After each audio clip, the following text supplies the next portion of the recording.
Então observa, né, que existem dois nacionalismos e existem dois internacionalismos. Isso aqui é uma coisa muito importante. Eu pediria permissão para me estender só um pouquinho mais, para poder fechar o raciocínio sobre esse ponto aqui, para a gente poder entender de que igreja mundial é essa que o Harner está dizendo, né? Então existe dois nacionalismos.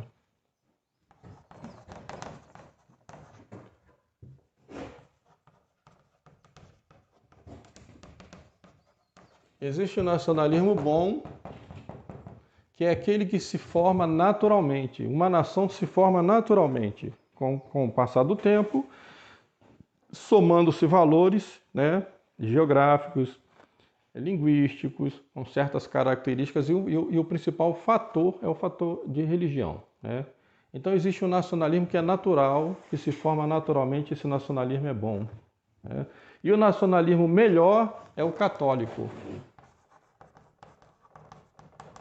Por quê? Porque a Igreja Católica, ela nunca visou destruir nacionalismo nenhum, nação nenhuma. Ela simplesmente evangelizava e trazia a luz da fé, da verdadeira religião, para todos os povos. Por exemplo, no Brasil, na época dos portugueses, né, no Brasil colonial, o critério era formar uma nação católica. Pouco importava essa questão racial que tanto se fala, né? Os marxistas tanto falam hoje, né? Índio, branco, negro, o critério era que fossem católicos. Então, por isso que o Brasil é um país miscigenado, né?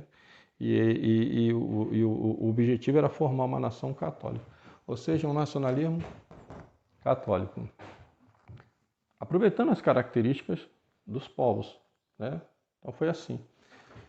Ocorre que contra esse nacionalismo católico, a maçonaria desencadeou um outro movimento que era um nacionalismo artificial.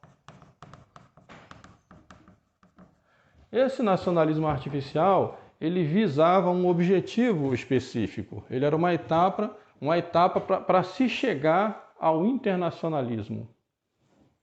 Da mesma forma que o movimento católico, ele tende a um internacionalismo também, né? Quando o Nosso Senhor diz aqui que primeiro, né, os apóstolos, depois os apóstolos, né, vão transmitir a verdadeira fé. Então, começa a igreja de determinado país e depois o mundo. É por isso que católico é universal, sentido universal. Então existe um internacionalismo católico, né? Que a essência da própria palavra católica é isso, né?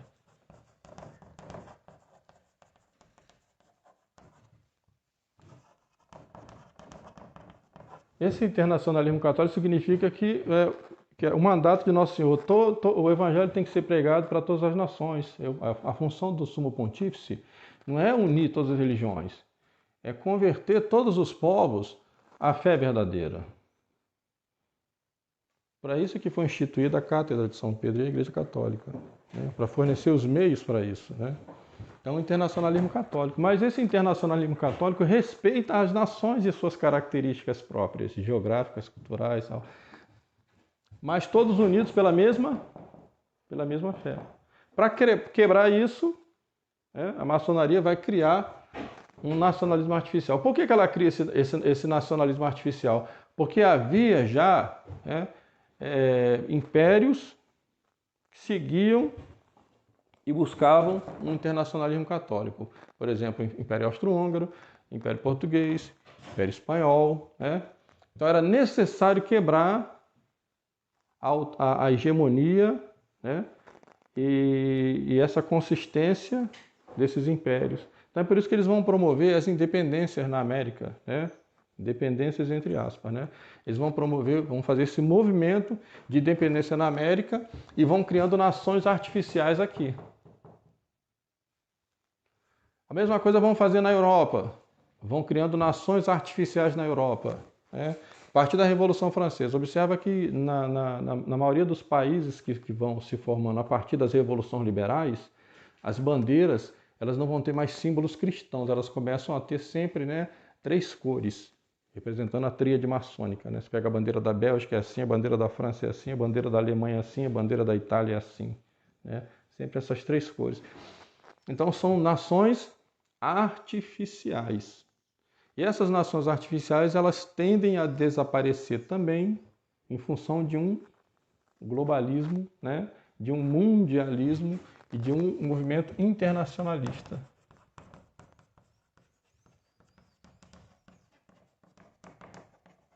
Que pode ser o comunismo, ou pode ser também a democracia liberal.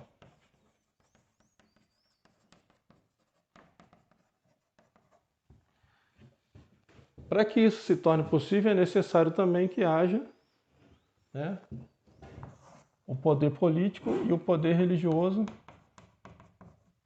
submetido a essa autoridade mundialista. É isso que se chama nova ordem mundial. Né? Eu não gosto muito do termo nova ordem mundial, porque isso não é novo e nem é ordem. Porque toda ordem tem que estar ordenada a um princípio maior, e esse princípio maior é Deus. Só existe ordem se for ordenada a Deus. Fora de Deus não existe ordem, só existe desordem. Né? Então isso aqui podia se chamar desordem mundial. Né? Então o melhor termo para isso é sinarquia.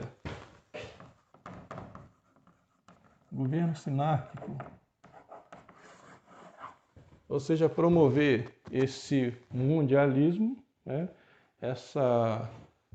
E para se promover esse mundialismo, esse internacionalismo, é necessário também pôr fim a isso. Esse nacionalismo artificial ele foi criado com o propósito, né, de ser destruído depois, para se implantar a República Universal, que é a ideia que está por trás disso desde o princípio. Eles sempre souberam que esse nacionalismo aqui era artificial e que ele tende a desaparecer. Uma das coisas que provocou a Segunda Guerra Mundial foi exatamente isso aqui. Foi que alguns perceberam o objetivo disso, né, e combateram isso, mas combateram dos meios errados. Então a Segunda Guerra Mundial, de certa forma, ela foi uma guerra também que envolvia esses 2 aspectos. Né? Aqueles que queriam o nacionalismo, mas esse nacionalismo muitas vezes já não era mais o nacionalismo católico, foi por causa da Alemanha, é chamado nacionalsocialismo. Né? Já não era mais o nacionalismo católico. Na Alemanha não poderia ser também, né? Por causa da Revolução Protestante, como que um castigo, o nacionalismo alemão virou o nazismo. Né? Quer dizer, se não é católico, o nacionalismo não vai ser bom. O nacionalismo só pode ser bom se for católico. Se não é católico, não vai ser bom. Né? Onde teve um nacionalismo católico ainda nesse período foi em Portugal, Salazar, né? Na Espanha, o general Franco. É por isso que não se pode colocar isso tudo no mesmo pacote, como eles falam, né? São tudo fascistas. Não é bem assim. Né? São movimentos nacionalistas com características diferentes. Em Portugal, católico, na Espanha, católica. Né? Na Itália, nem tanto. Favoreceu a igreja em alguns pontos, em outros, né, não era católico. O Mussolini não era católico. Mussolini ria, né, da igreja católica. E na Alemanha, como nós falamos, né, é o nacionalsocialismo. Em parte, a Segunda Guerra Mundial se deu por esse conflito aqui também. Mas os que venceram, né, foram aqueles que querem esse internacionalismo. E o principal agente disso vai ser esse organismo, essa organização chamada ONU. E a Igreja Conciliar ela é criada nesse âmbito, né, para exatamente servir a formação desse movimento ecumênico em 2 frentes, né? Primeiro com Paulo VI, depois com o João Paulo II. Com Paulo VI, movimento ecumênico no sentido dos cristãos separados, né?